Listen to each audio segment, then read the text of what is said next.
On a vécu ce vendredi soir un temps de louange et d'adoration. On a pu prier pour les besoins où Dieu est intervenu.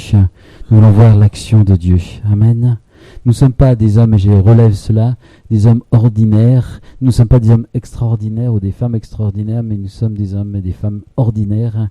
Et nous voyons l'extraordinaire de Dieu. Et c'est très bien parce que cela introduit ce que je veux vous partager ce matin.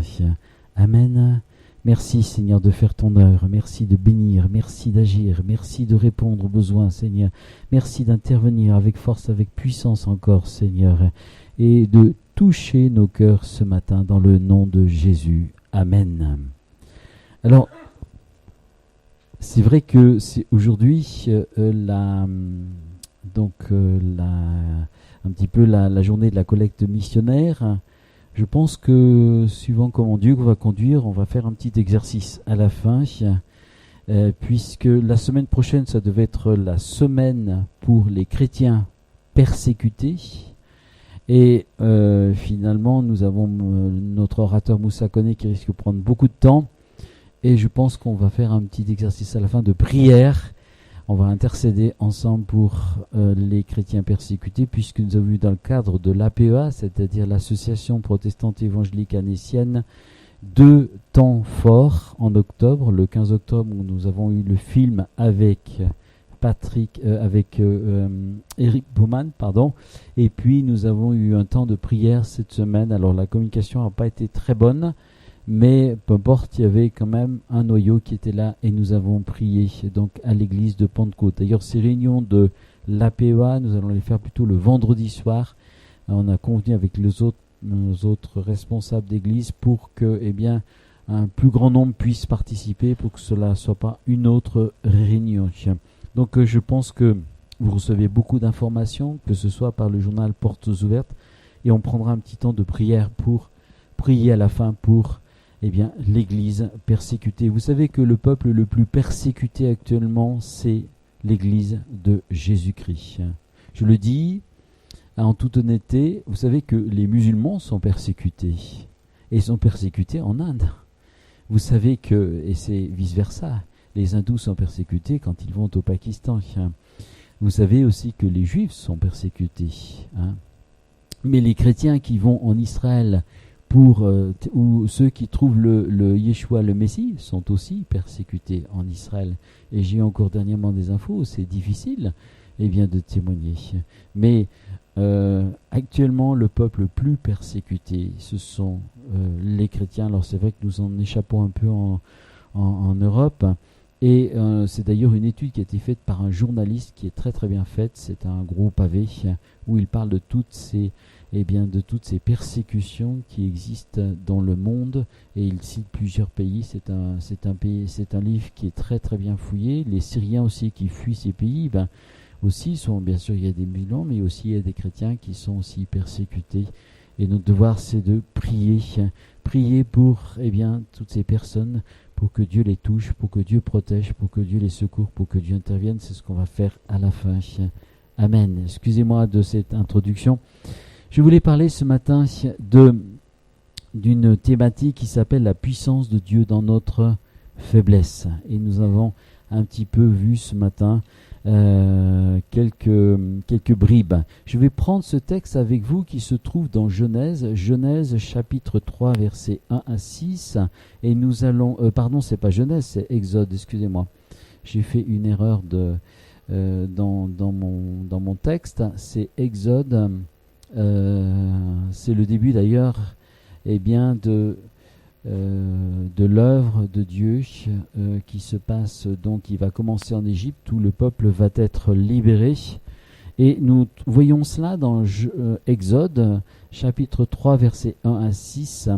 Moïse faisait paître le troupeau de Jéthro, son beau-père, sacrificateur de Madian. Il mena le troupeau derrière le désert et vint à la montagne de Dieu à Horeb. L'ange de l'Éternel lui apparut dans une flamme de feu au milieu d'un buisson. Moïse regarda, et voici, le buisson était en feu, et le buisson ne se consumait point. Moïse dit : Je veux me détourner pour voir quelle est cette grande vision et pourquoi le buisson ne se consume point. L'Éternel vit qu'il se détournait pour voir, le coquin, et Dieu l'appela du milieu du buisson et dit, Moïse, Moïse. Il dit, me voici. Dieu dit, n'approche pas d'ici, ôte tes souliers de tes pieds, car ce lieu sur lequel tu te tiens est une terre sainte. Et il ajouta, je suis le Dieu de ton père, le Dieu d'Abraham, le Dieu d'Isaac, le Dieu de Jacob. Et Moïse se cachait le visage car il craignait de regarder Dieu. Un beau texte, un texte que nous aimons lire et relire. Moïse reçoit cette vision et il voit l'ange de l'Éternel qui lui apparaît dans une flamme de feu au milieu d'un buisson qui ne se consumait point. Et Moïse avait reçu dans la cour de Pharaon toute une instruction, toute une sagesse, toute une connaissance. C'était un jeune homme qui avait reçu un potentiel, une capacité, et certainement qui était appelé non pas à être Pharaon parce que c'était le fils, mais en tout cas le second de Pharaon. Et bien sûr, vous savez, à un moment donné, son gène a été très très fort, il a vu ses frères qui étaient persécutés. Et là, il s'est mis à les défendre et il a tué un Égyptien dans sa bagarre. Il dut ensuite se sauver, vous connaissez l'histoire. Et sa vision de sauver le peuple, son peuple, et son zèle passionné pour secourir son peuple opprimé s'est consumé rapidement. Il s'est consumé en peu de temps. Et il a dû passer toutes ces années, 40 ans, au service de Jéthro, de ce beau-père, un beau-père madianite avec certainement des pratiques. Peut-être il pratiquait, peut-être qu'il honorait Dieu, mais en même temps il pratiquait aussi un petit peu l'occultisme. C'était une religion mélangée. Et il a dû vivre toutes ces années-là, sous la figure, pas la figure, mais en tout cas sous l'autorité de ce beau-père. Et toute cette énergie qu'il avait essayé de manifester, parce qu'il y avait vraiment cet appel fort de son peuple qui était opprimé, dépendait de ses inclinaisons naturelles, et tout cela, ça s'est consumé en peu de temps. Il n'a pas pu faire quoi que ce soit. Il devra fuir pour sauver sa vie. Il va apprendre quelque part pendant 40 ans dans l'école de la vie, l'école de Dieu. Il va apprendre des choses que Dieu va aussi faire fondre dans son cœur, toute ce zèle, cette passion qui est peut-être la passion de la jeunesse. Et ensuite, il pourra conduire ce grand peuple de l'esclavage à la liberté. Dieu nous utilise dans notre faiblesse. Si nous sommes trop forts, il va permettre que nous connaissions l'épreuve et la faiblesse, comme Paul, Pierre, Moïse, et on va y revenir après. Il manifeste sa puissance dans notre faiblesse. Nous avons tous des faiblesses. Elles peuvent être physiques, elles peuvent être relationnelles, elles peuvent être émotionnelles, elles peuvent être intellectuelles et spirituelles. Et les nier, c'est une erreur. Parce que la vision que Dieu a de notre faiblesse, elle est différente. Souvent, nous pensons que Dieu utilise nos points forts. Et nous avons en référence tous ces leaders, peut-être ces leaders du monde, et qui sont là et qui sont équipés, qui ont beaucoup de talent, qui s'expriment avec une facilité. Nous avons aussi des fois une image faussée, édulcorée des serviteurs de Dieu, des servantes de Dieu, mais nous ne connaissons pas leur quotidien. Hudson Taylor, qui était un grand missionnaire, c'est lui qui quelque part a amené l'évangile à l'intérieur de la Chine. Il a dit, ce grand missionnaire chinois, il a écrit, tous les géants de Dieu étaient des êtres faibles. Ils avaient des faiblesses. Alors ça nous rassure quelque part. Amen. Ça vous encourage. On parle de l'évangélisation. Mais, c'est des hommes normaux. C'est des hommes normaux qui ont posé la première église à Jérusalem. Dieu veut utiliser aussi nos points faibles. Dieu a choisi le texte de 1 Corinthiens que vous connaissez par cœur. Nous n'allons pas le lire, mais nous allons le citer. Il va apparaître sur l'écran. 1 Corinthiens 1, 27 à 28. Dieu a choisi des choses folles du monde pour confondre les sages. Il a choisi des choses faibles pour confondre les fortes. Il a choisi des choses viles, méprisantes pour réduire à néant celles qui sont, afin que nulle chair ne se glorifie devant Dieu. Parfois, Seigneur, certains disent, Seigneur, le Seigneur ne peut pas m'utiliser, je suis trop faible. Dieu ne cherche pas ta capacité. il cherche en premier ta réponse dans la consécration et la prière qui seront ta préparation. Il équipe des personnes qui lui sont consacrées. Un des hommes qui a été un des apôtres du XVIIIe siècle, si je ne me trompe pas, non, c'est pas Hudson Taylor, c'est Finney, Charles Finney, qui a eu un ministère incroyable. Il est rentré dans une église, lui il s'est caché derrière un pilier, le pasteur prêchait, je crois qu'il y avait peut-être 2-3 personnes dans cet auditoire. Le message n'était à peine construit. Dieu l'a touché avec puissance et c'est devenu un des formidables apôtres du XVIIIe siècle. Relisez son histoire, il y a les discours de Finney. Donc, Dieu peut nous utiliser de façon incroyable. Moi, j'ai connu une sœur, par un témoignage, je dirais, dans une CTU, son témoignage a permis qu'un homme soit touché, un Africain qui est retourné dans son pays, il est devenu un apôtre de plusieurs églises. Amen. Amen. Amen. Ça donne de l'espérance. Amen. Je suis petit, je suis faible, je suis méprisable. Oui, peu importe. Mais ce que tu es, mets-le au service de Dieu. Et ce talent, je vais l'utiliser. Une faiblesse ou une écharpe, comme dit l'apôtre Paul, n'est pas un péché, un vice ou un défaut de caractère que vous pouvez changer comme l'alcoolisme ou l'impatience. Une faiblesse, c'est pas un vice, c'est pas un péché, c'est pas un défaut. Ça peut être une limite que l'on peut avoir due à notre hérédité, à notre éducation, due à notre santé.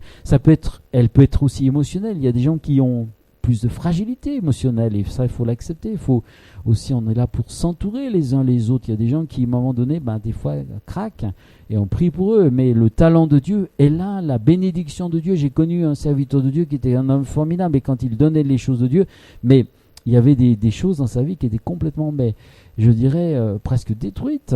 Mais quand il parlait sous l'onction de Dieu, qu'est-ce que c'est bon.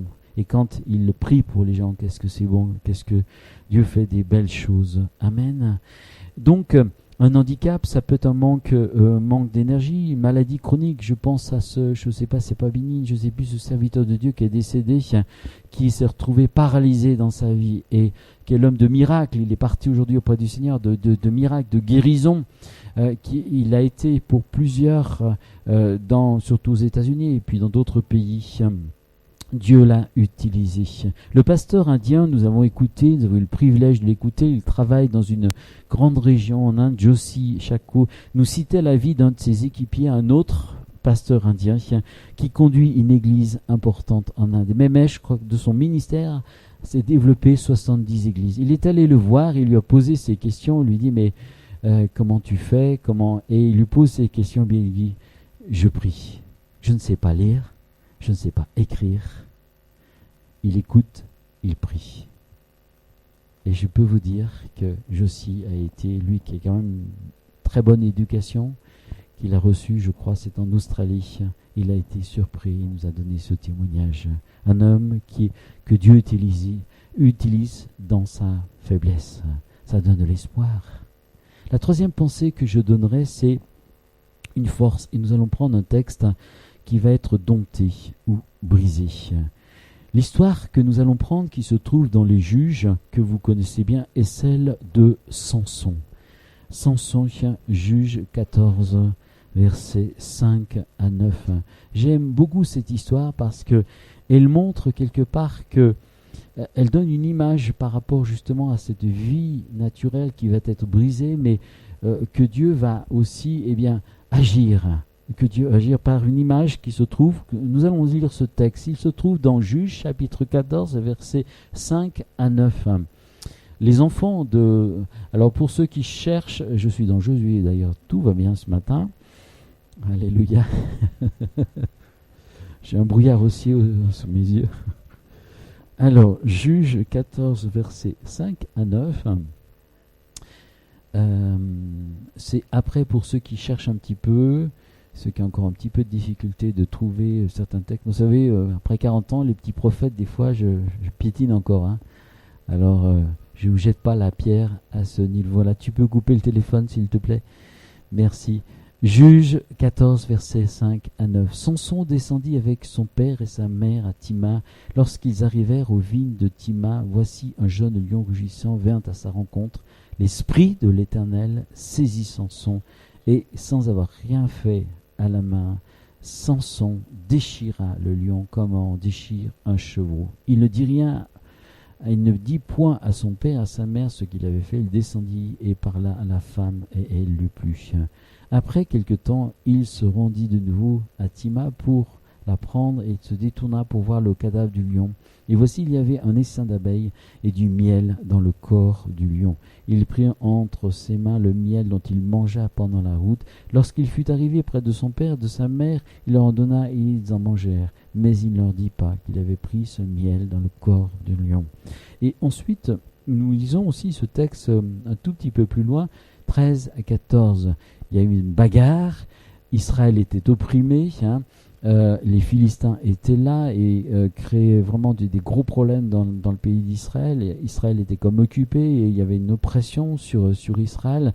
Et Dieu avait choisi Samson avec cette force qu'il lui avait donnée pour justement libérer Israël. Et bien sûr, je crois que son péché, le péché de Samson, mais on ne va pas s'arrêter trop dessus, a fait que cet homme n'a pas pu vraiment peut-être être conduit comme Dieu le voulait, mais Dieu s'en est quand même servi à utiliser cet homme à cause de son péché, ce péché de la chair, de la convoitise, où il a aimé plusieurs femmes. Bref, mais ce n'est pas là-dessus que je veux insister. Mais je voudrais voir ce texte qui se trouve encore dans le verset 13 à 14, où il est dit... Mais donc il propose une énigme pour provoquer ces Philistins, et notamment ces jeunes Philistins, et il dit au verset « Mais si vous ne pouvez pas m'expliquer dans cette énigme, ce sera vous qui me donnerez 30 chemises et 30 vêtements de rechange. » C'était juste pour les provoquer. Et il lui dit « Propose ton énigme, et nous t'écouterons. » Il lui dit « De celui qui mange est sorti ce qui se mange, et du fort est sorti le doux. » De ce lion qui rugit, qui est une bête féroce, qui l'a terrassé, et bien là, quelque temps après, dans ses entrailles, on a retrouvé un essaim d'abeilles qui s'était installé, ce qui se mange. Et des fois, peut-être nous sommes comme un lion des fois, et dans notre vie, par notre passé, par notre culture, parce que nous savons, et parfois Dieu a besoin, quelque part, de nous amener dans ce brisement, pour qu'ensuite, les gens puissent cueillir ce qui est doux, du miel qui va nourrir, du miel. Et notre contact ne sera plus, je dirais, âpre, difficile. Vous savez, des fois, vous approchez des gens et puis tout de suite, ils sont déjà comme des chats avec tout de suite en train de sortir leurs griffes. Vous avez à peine dit un mot, ça y est, c'est une parole un peu amère, critique. Voilà. Mais Dieu a besoin de toucher cette nature. Il a besoin de la transformer. Et il a besoin des fois de nous briser par la souffrance, par l'épreuve, pour que, il naisse autre chose, et que ce vieux lion, ce vieil homme, cette vieille femme, elle soit pas, même si elle est morte à la croix, elle a besoin d'être impactée, d'être brisée, pour que vraiment la vie de Dieu puisse couler. Amen. C'est l'œuvre de la croix qui s'accomplit dans nos vies, produit cette douceur qui sort de nous comme du miel, qui va nourrir et bénir les autres. Si nous sommes trop forts, il peut nous amener à être brisés pour réaliser notre fragilité. Paul va être frappé par une lumière aveuglante qui va drôlement incommoder sa vie. On pense que, c'est sûr qu'il s'est retrouvé par cette vision qu'il a reçue alors qu'il attaquait les chrétiens. Il allait pour emprisonner les chrétiens qui se trouvaient à Damas. Il a été arrêté par le Seigneur par cette vision de Dieu. Il est tombé de ce cheval. Une lumière aveuglante, il a vu Jésus. Une lumière aveuglante a aussi touché ses yeux. Il est en tombant de ce cheval, il est resté, et il est dit dans le texte qu'il a eu comme des écailles sur les yeux. Il est resté 3 jours aveugle. Et Ananias a été prié, un petit chrétien, il a été prié pour lui. Et je pense que quand il est allé, il a dû obéir au Seigneur, mais demander peut-être 10 fois la confirmation, parce qu'il savait qui était le fameux Paul. C'était un lion qui rugissait, un lion qui arrachait les chrétiens des maisons et qui les emprisonnait. Et il avait très très peur. Et Dieu est intervenu. Il a eu cet homme qui était complètement terrassé, terrorisé. Et il a prié pour lui. Et l'apôtre Paul a recouvert les yeux. Il est devenu ce témoin puissant que Dieu a utilisé plus tard. Et ce témoin puissant, eh bien, il n'était pas, comme nous l'avons lu tout à l'heure, dans ce que nous a proposé Sébastien, il n'était pas au début de l'Église. À partir de Acte 13, comment dire, la lumière de Dieu se pose, je dirais, sur le ministère de l'apôtre Paul, pas sur l'homme. C'est pas l'homme qu'on glorifie, sur ce ministère qui va s'étendre à toutes les nations. Et on parlera plus trop de Pierre. Pourquoi ? C'est pas parce qu'on met l'accent, le Saint-Esprit ne met pas l'accent sur l'homme, sur l'œuvre de Dieu qui se passe. Et Dieu va utiliser cet homme pour que cet évangile soit, eh bien, atteigne toutes les nations. Et qu'est-ce que je veux dire par là ? C'est que pendant on pense qu'après, le Seigneur, certains disent qu'il l'a complètement guéri, d'autres pensent qu'il aurait eu certainement sur ses yeux ce qu'on appelle une kératite, c'est-à-dire en fait une brûlure de la cornée. Et il aurait eu gardé cette faiblesse, même si Dieu l'a guéri, gardé cette faiblesse, et c'est pour ça qu'il nous parle. Alors c'est certains commentateurs, après vous pouvez avoir votre propre opinion sur ce sujet, mais il demande souvent, il l'a demandé par 3 fois, à ce que Dieu lui enlève cette écharpe qui le faisait souffrir. Et on pense que c'est certainement une kératite, c'est-à-dire en fait c'est une sorte de peut-être en tout cas de faiblesse qui était restée, même si Dieu l'avait guéri, par rapport à sa cornée, et du fait eh bien, que cet homme, l'apôtre Paul, voyageait beaucoup, il y avait cette faiblesse. Et vous savez, en Afrique, pour ceux qui sont allés et pour ceux qui connaissent bien, il fait très très chaud. Et à l'époque, les lunettes n'existaient pas, et notamment les lunettes de soleil pour protéger ses yeux, et certainement ça devait créer de grandes céphalées qui devaient un petit peu, eh bien, quelque part lui rappeler comment il a été rappelé, et puis le rappeler aussi sa faiblesse, lui rappeler sa faiblesse. Moïse qui était un homme qui a été aussi lui-même éduqué dans toute cette sagesse, je l'ai dit tout à l'heure, cette science, cette connaissance, qui avait une énergie de lion, va être aussi à cause, eh bien, quelque part de son manque de stratégie, il va être comme écarté pendant 40 ans. Alors il ne faut pas attendre 40 ans pour que Dieu fasse son œuvre et nous utilise, mais il va être écarté pendant 40 ans.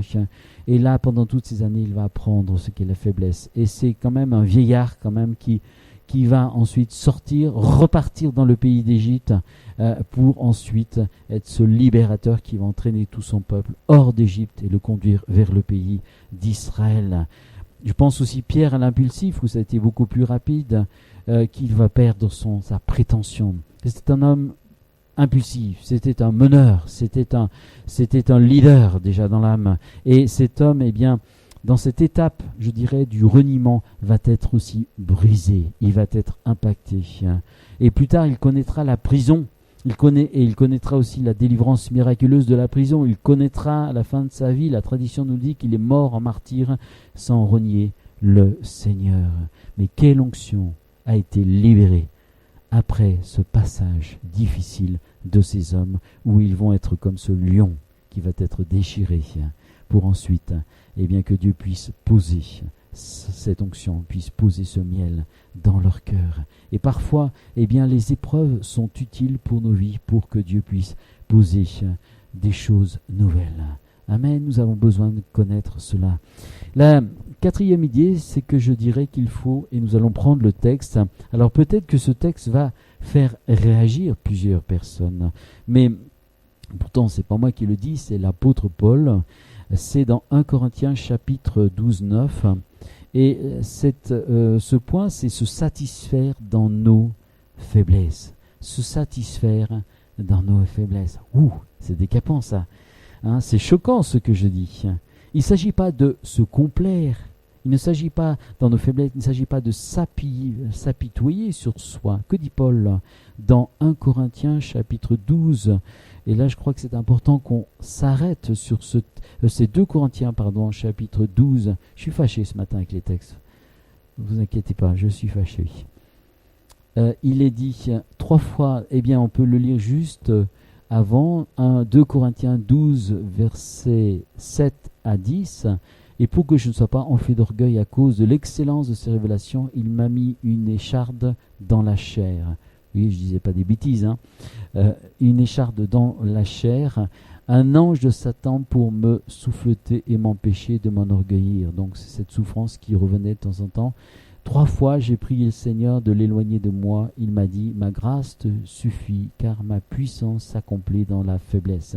Je me glorifierai donc bien plus volontiers de mes faiblesses, afin que la puissance de Dieu repose sur moi. C'est pourquoi je me plais dans les faiblesses, dans les outrages, dans les calamités, dans les prisons, dans les détresses pour Christ.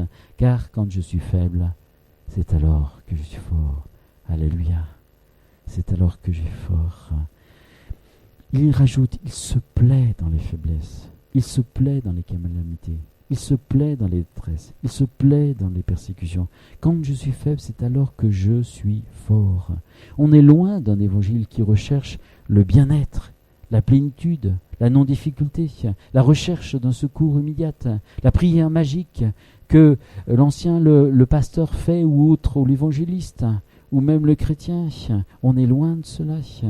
Il y a des choses dans lesquelles on a des non-réponses. Il y a des domaines dans notre vie où les autres voient la bénédiction, mais nous, on ne voit pas la bénédiction.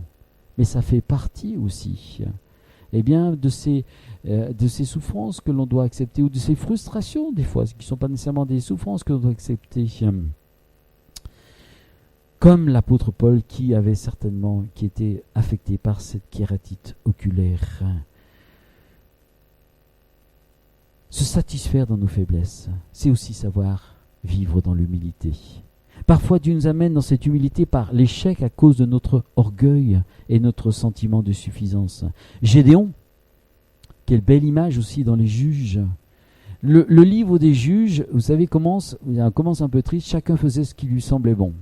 Il n'y avait plus de roi en Israël, mais ils ont vécu de ces trucs, de ces galères, le peuple d'Israël, mais moi, je trouve que c'est presque le livre le plus riche en expérience. C'est formidable tout ce qu'on peut tirer de ce livre des juges. Je trouve que c'est des fois fantastique. Et Gédéon, dans chapitre 7, verset 2, donc il avait un peu la trouille. C'était les Madianites qui occupaient Israël. Il avait la trouille et Dieu lui parle, Dieu se révèle à lui.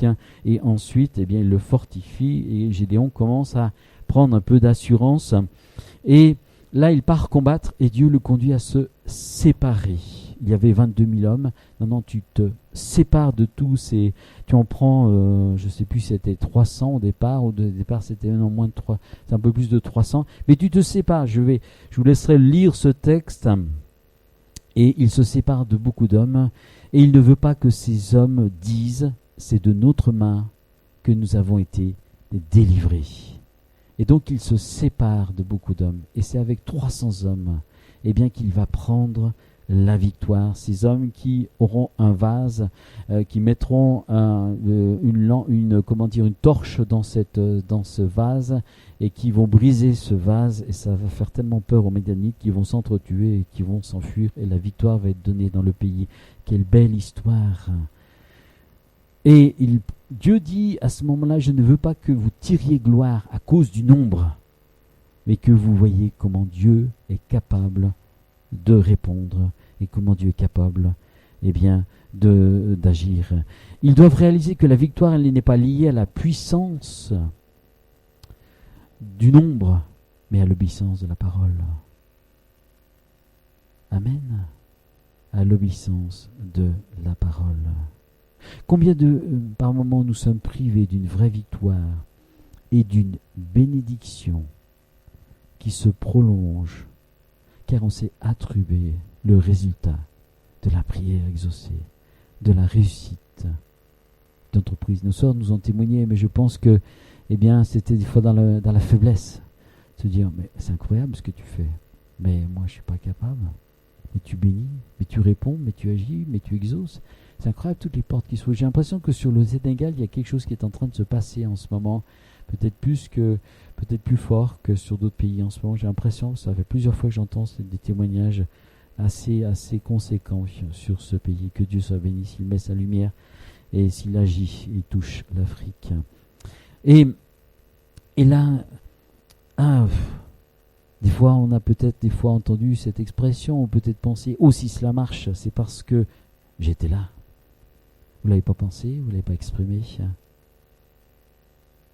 Je leur montrerai ce que je suis capable de faire. On s'attribue la gloire de Dieu. Et Dieu va nous replacer dans la faiblesse, dans la maladie, pour nous faire voir et comprendre que c'est lui qui donne sa victoire et que cette victoire, on doit lui en donner toute la gloire. Et que, quel que soit notre état, l'état de notre âme, comme ça a été dit ce matin, eh bien, quel que soit l'état par prophétie, quel que soit l'état de notre âme, c'est lui et à lui auquel nous devons rendre toute la gloire. J'étais faible et la réussite ne vient que de lui. Et ensuite, la dernière idée que je donnerai, c'est se glorifier de ses faiblesses. On a vu au point précédent qu'au lieu de se plaindre de ses faiblesses, Paul est amené à les accepter et à se réjouir. Mais il rajoute un cran supérieur. Et là, il dit se glorifier de ses faiblesses. Pourquoi ? Parce qu'il a compris que Dieu se manifeste plus dans ces circonstances. Pas facile. Pas facile, t'es pas bien. C'est pas facile. Quand oh là là, c'est lourd ce matin. Oh là là, oh là là, cette réunion de prière qu'on a fait. Oh là là. C'est pas le cas le vendredi, mais. Oh là là. Et puis, on veut du chiffre. Et puis, on s'aperçoit que l'Église ne grandit pas en Europe aussi vite que. Alors qu'on fournit des efforts, alors que nos agendas sont pleins, alors que, eh bien, on fait plein de programmes, qu'on propose plein de choses, et puis ça bouge pas, ça n'avance pas. Paul se retrouvait souvent en prison. Et il se retrouvait souvent en voyage. Il déléguait l'Église, il s'en occupait même pas.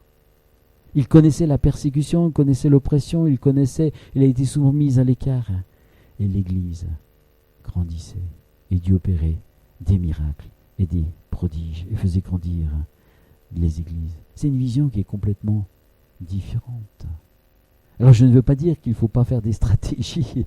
Je ne veux pas dire qu'il faut mettre, parce que je ne veux pas être complètement m'opposer à cela, mettre des objectifs. Je crois que c'est important, nous avons besoin d'avoir des objectifs, mais nous rappeler aussi que tout cela dépend de la puissance de Dieu, de l'intervention de Dieu, de l'action de Dieu.